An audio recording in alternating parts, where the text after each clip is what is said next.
આજે આમ આદમી પાર્ટીના વિસાવદરના ધારાસભ્ય ગોપાલ ઇટાલિયા ધારાસભ્ય તરીકે શપથ લેવાના છે અને આને લઈને સમર્થકો અને નેતાઓમાં ઉત્સાહનો માહોલ જોવા મળી રહ્યો છે। 2027 આમ આદમી પાર્ટી છે તેમણે જે તૈયારીઓ કરી છે તેના ભાગરૂપે વિસાવદર સીટ જે સૌરાષ્ટ્ર ઝોન ઉપર ખાસ ખૂબ મહત્વની રહેવાની છે। આપણી સાથે આમ આદમી પાર્ટીના નેતા અને જે સ્પર્ધાત્મક પરીક્ષા માટે જાણીતા એવા સામંત ગઢવી જોડાઈ ચૂક્યા છે।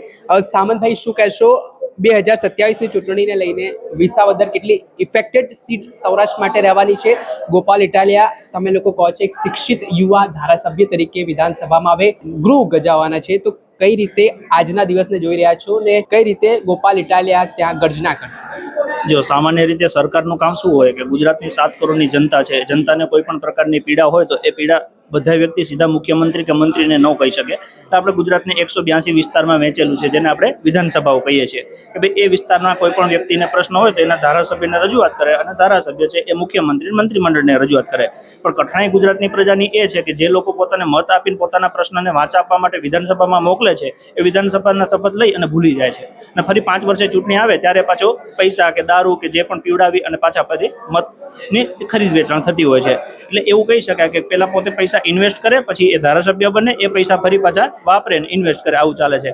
એમાં આમ આદમી પાર્ટી માનનીય અરવિંદ કેજરીવાલજી એક નવી રાજનીતિને જન્મ આપ્યો કે ભાઈ સ્વચ્છ રાજનીતિ, લોકોના માટે લોકોના પ્રશ્નોને વાચા આપે એવી રાજનીતિ, જે લોકોના સામાન્ય પ્રશ્નને વાચા આપી શકે। ગુજરાતમાં છેલ્લા ઘણા 30 વર્ષોથી પહેલા કોંગ્રેસથી શાસન હતું, પછી એનાથી લોકો કંટાળી ભાજપને મોકો આપ્યો। 30 વર્ષમાં ભાજપે કોંગ્રેસથી વધારે બેડો ગર્ક કર્યો ગુજરાતનો। તો હવે ગુજરાતના લોકોને એવી એક નવી આશા જન્મી છે કે આમ આદમી પાર્ટી કંઈક કરી શકે, એનો અવસર મળ્યો। 2022માં 41 લાખ મત મળ્યા, 5 ધારાસભ્ય બન્યા અને એમાંના એક ધારાસભ્યએ સીટ ખાલી કરી તો ગોપાલભાઈને ત્યાંથી અવસર મળ્યો। હવે જ્યારે ગોપાલભાઈ ત્યાં ગયા એટલે ત્યાંના વિસાવદરના લોકોને અંદરથી એક ઉમ્મીદ જાગી કે આ માણસને જો આપણે વિધાનસભામાં મોકલીશું ને તો આપણો પ્રશ્ન જરૂરથી ઉપડશે। આ ગોપાલભાઈની કામગીરી જોઈ, આમ આદમી પાર્ટીનું સંગઠન નેતૃત્વ જોઈ અને ગુજરાતના પ્રજાને એવું લાગ્યું કે ખરેખર વિસાવદરમાં આપણાથી થાય એટલી મદદ કરવી જોઈએ। એટલે આખું ગુજરાત સ્વયંભૂ વિસાવદરમાં ઉમટ્યું અને વિસાવદરમાં ગોપાલભાઈની ભવ્ય જીત થઈ। તમે વિચાર કરો, એક બાજુ સરકાર બને અને માણસના મોઢા ઉપર રોનક નથી હોતી, એની જગ્યાએ ગોપાલભાઈ એક ધારાસભ્ય તરીકે ચૂંટાયા, છેલ્લા 20 દિવસથી આખું ગુજરાત ઉત્સવ મનાવે છે। અને આજે જ્યારે ગોપાલભાઈ વિધાનસભામાં એ શપથ લેવા જવાના છે ત્યારે ધારાસભ્યની સત્તા શું હોય, ધારાસભ્ય કેવા લોકોના કામ કરી શકે એનો પાયો માંડવા જઈ રહ્યા છે। અને આ 2027ની વિધાનસભાની પહેલા આ એક સેમી ફાઇનલ જેવું હતું, એમાં આમ આદમી પાર્ટી જીતી ગઈ છે અને હવે અમે ફાઇનલ 27માં પણ જીતીશું। જે રીતે કાંતિ અમૃતિયાએ ચેલેન્જ આપી હતી ગોપાલ ઇટાલિયા અને કાંતિ અમૃતિયા વચ્ચે મોરબીને લઈને જે રસાકસી જોવા મળી, પછી કાંતિ અમૃતિયા કહી રહ્યા છે કે ગોપાલ ઇટાલિયા ડરી ગયા છે, મારી ચેલેન્જનો સ્વીકાર નથી કર્યો, તો આખા ઘટનાક્રમને તમે કઈ રીતે જોઈ રહ્યા છો? કે શું ખરેખર ગોપાલ ઇટાલિયા ચેલેન્જથી ફરી ગયા છે? નહીં, ગોપાલ ઇટાલિયા ચેલેન્જથી ફરે એવા માણસ જ નથી। જે માણસ જ સંઘર્ષમાંથી જન્મ્યો છે એ માણસ સંઘર્ષથી છટો ભાગે એવો છે જ નહીં। પ્રશ્ન એટલો છે કે અમૃતલાલે એવું કીધું ભાઈ કાંતિ અમૃતિયાએ કે ભાઈ વિસાવદર વાળી થશે તો ગોપાલભાઈને કયો આવે।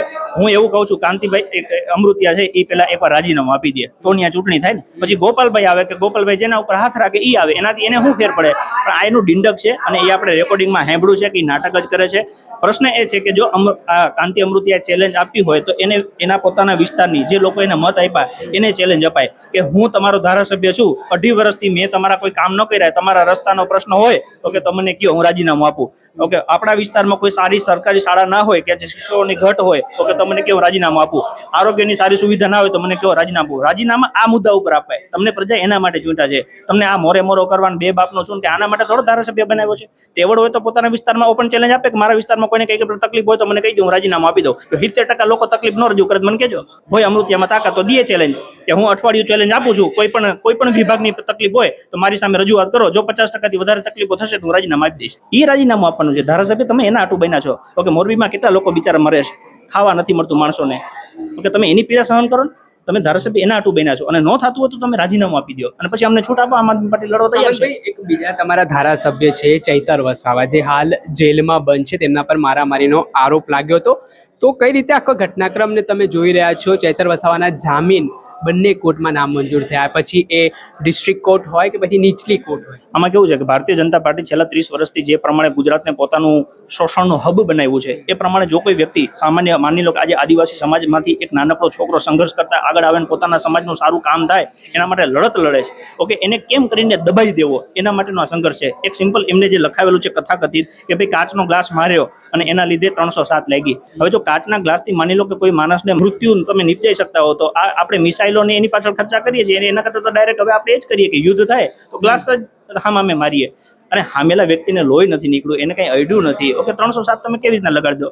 પણ પ્રશ્ન ચેતરભાઈનો નથી, પ્રશ્ન આદિવાસી સમાજનો છે કે આદિવાસી સમાજ જે વર્ષોથી આ લોકોએ શોષિત બનાવીને રાખેલો છે, હવે એમાંથી એક ફણગું ફૂટ્યું છે જે પોતાનો હક માગે છે, જે પોતાના અધિકાર માગે છે, જે પોતાના પરિવાર માટે ભરણ પોષણ માગે છે કે ભાઈ અમને પણ અવસર આપો, આ રાજ્ય અમારું પણ છે, ઓકે. હવે અને એની સાથે લોકો ધીમે ધીમે જોડાય છે. એટલે ભાજપના પેટમાં તેલ રેડાયું કે જો આ ચેતર વસાવા મોટો થશે, આમ આદમી પાર્ટી મોટી થશે તો એવું બને 27માં સરકાર એમની બને, ઓકે. તો આપણે શું કરશું?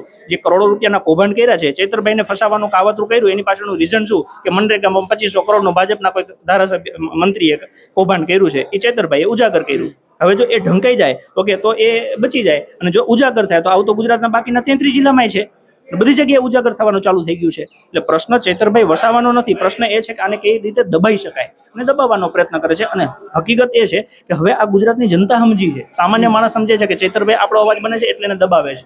એટલે ઉપરથી ભાજપ પોતાના પગ ઉપર કુવાડા મારે છે. જે ભાજપમાં જૂના જે ભાજપીઓ છે એ લોકોને ખબર પડે છે કે ભાઈ આવું તો ભાજપ નહોતું, એમ કે આ હદે તમે દબાવો માણસોને. એક ધારાસભ્યને તમે દબાવો, ગોપાલભાઈને શપથ 20-25 દિવસ ત્યાં તમે જો શપથવિધિ નથી થવા દીધી, કેમ બીવો છો તમે ગોપાલભાઈથી? અને કેટલા દિવસ બીશો? તમે જે કાંડ કર્યા છે એ તો ગુજરાતની જનતાને ખબર જ છે, હવે એને ખાલી ઉજાગર કરવાના બાકી છે. એ અરવિંદ કેજરીવાલ માનનીય યશુદાનભાઈના નેતૃત્વમાં આમ આદમી પાર્ટીનો એક એક સૈનિક કરવાના છે. છેલ્લો મારો પ્રશ્ન, જે ગઈકાલે સાબરકાંઠામાં પરમદાડે જે વિવાદ થયો, પશુપાલકો પોતાના હક માટે ગયા, એક પશુપાલકનું મૃત્યુ પણ નિપજ્યું છે, આ ઘટનાને કઈ રીતે જોઈ રહ્યા છો? એક તરફ સરકાર સંવેદનશીલ હોવાની વાતો કરે છે, ખેડૂતો માટે સરકાર છે એવી વાતો કરે છે. આજે સાબર ડેરીવાળી ઘટના થઈ, ખૂબ નિંદનીય અને દુઃખદ ઘટના કહેવાય. આજે જે માલધારીઓ દિવસ રાત મજૂરી કરે છે, પોતાના પેટના પાટે બાંધી અને 5 રૂપિયા ભેગા થાય તો છોકરાને સારું શિક્ષણ આપી શકે, પરિવારને કંઈક સારી જિંદગી આપી શકે, એના માટે બિચારા લડતા હોય છે. હવે એ જ્યારે ભાવ માંગવા જાય, આજે માની લો કે તમારી રજૂઆત કોક તો સાંભળે, ઓકે. જે વ્યક્તિ દૂધ આપે છે એ રજૂઆત તો કરી શકે ને, ભાઈ બધાનો ભાવ વધે છે, અમને ભાવ વધારો, અને એની જગ્યાએ તમે એને મારી નાખો. અને હવે પાછી માની લો કે એવું કે હાલો બેસીને મીટિંગ કરીએ, તો જ્યાં સુધી કોઈ મરે નહીં ત્યાં સુધી તમારાથી મીટિંગ નથી થતી. તમે શું લોકોનો જીવ લેવા માટે જીનમાં છો? અથવા તો લોકોએ તમને એટલે જ મત આપ્યા છે કે તમે ગમે તેમ કરીને કોકને મારો? આજે ગંભીરા પુલ દુર્ઘટનામાં મરી ગયા, બરાબર, એની પહેલા લોકોએ 2022 થી વિડીયો બનાવીને કીધા હતા ભાઈ આ પુલની તમે નોંધ લો, આમાં કોક દિવસ કોકનો જીવ જશે, અને 17 લોકો મરી ગયા. તમે શું કર્યું? એટલે ભાજપ સરકાર અત્યારે એટલી ભ્રષ્ટ થઈ ગઈ છે કે હવે કોને ક્યાં કેટલું દબાવવું એની પાસે કોઈ અવકાશ જ નથી. હવે પ્રજા ઊભી થઈ અને આખું પેલું આમ રોટલો કેમ ફેરવે એમ સત્તા પરિવર્તન કરે ને તો જ ગુજરાતની પ્રજાનું આ શોષણમાંથી અટકાવી શકાય. ચોક્કસથી ખૂબ ખૂબ આભાર. આ હતા આમ આદમી પાર્ટીના નેતા સામંત ગઢવી. તેમણે અલગ અલગ મુદ્દાઓને લઈને પોતાની પ્રતિક્રિયા આપી છે. ભારતીય જનતા પાર્ટીને આડે હાથ લીધા છે. સાબર ડેરીનો મુદ્દો હોય, ચેતર વસાવાની ધરપકડનો મામલો હોય કે પછી કાંતિ અમૃત્યાની ચેલેન્જ હોય, તે તમામ મામલે આમ આદમી પાર્ટીના નેતા સામંત ગઢવી ભાજપ ઉપર બરોબરના વરસ્યા છે. દર્શક મિત્રો, આવા જ નવા વિડીયો સાથે આપણે માહિતગાર કરતા રહીશું, એટલે નવજીવન ન્યૂઝ જોતા રહો. વૈષ્ણવજન તો તેને કહીએ જે પીડ પરા